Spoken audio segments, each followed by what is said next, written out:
శక్తి అనేది డబ్బులో ఉండదు. మంచితనం అలాగే పవిత్రతలోనే ఉంటుంది.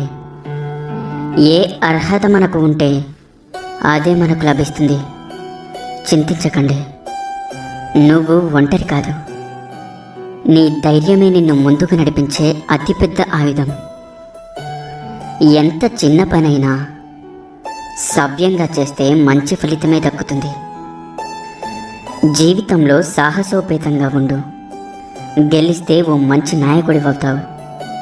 ఓడితే మరొకరికి మార్గదర్శివవుతావు. సమస్త శక్తి మీలోనే ఉంది. అసమర్థులమని భావించకండి.